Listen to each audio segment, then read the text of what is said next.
My name's Bess, and I identify as queer. My name's Gene Hardy. I am a self-identified cisgender, gender variant gay man.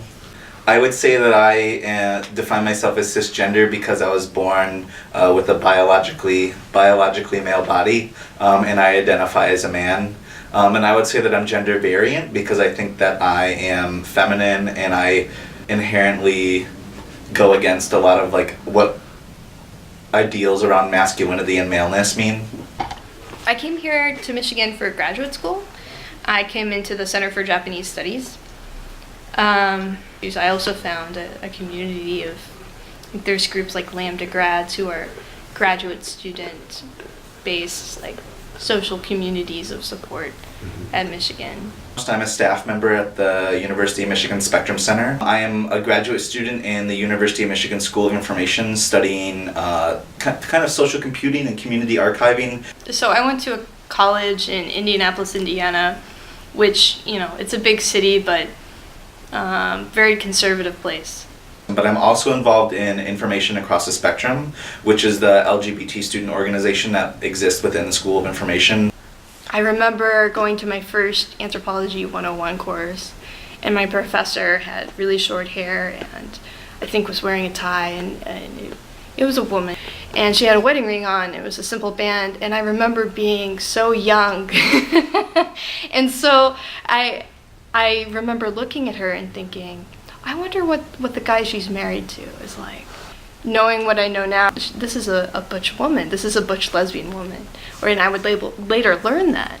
Yeah, for me, I think being involved in the gay male leather community really made me feel more comfortable with my maleness, in that I was able to see a lot of different ways in which men and gay men, and even quote unquote butch gay men, and how it is okay to act differently as a gay man or to be different. So I met this professor at a departmental picnic later, and she introduced me to her partner, and I was 18 and all the blood rushed to my head.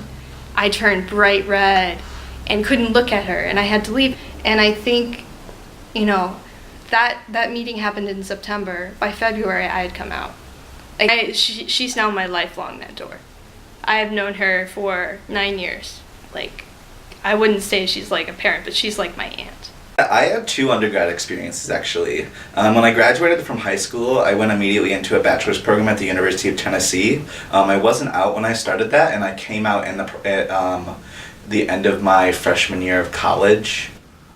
It wasn't necessarily a very friendly place to be gay. I wouldn't have been okay in college. I wouldn't have finished college.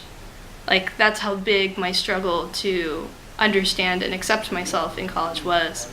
But I dropped out of college and I moved to Seattle, Washington, because I felt it was at the time, in 2008, 2009, there was this kind of weird mass exodus across the United States of queer punks moving to Seattle.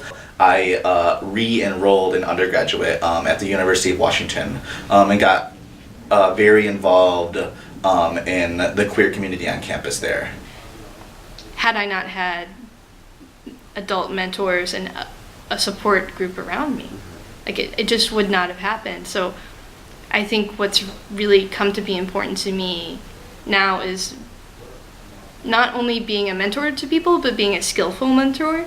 Yeah, I think University of Michigan's really complicated, right? But I think that most institutions are really complicated.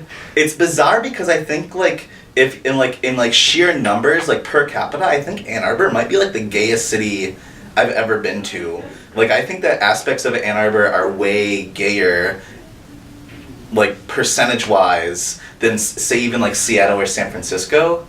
But there's not as much of a solid community that exists in Ann Arbor, so that's why I think that spaces like the Spectrum Center or the Neutral Zone or the Jim Choi Community Center and the very few gay public spaces that we have are really important.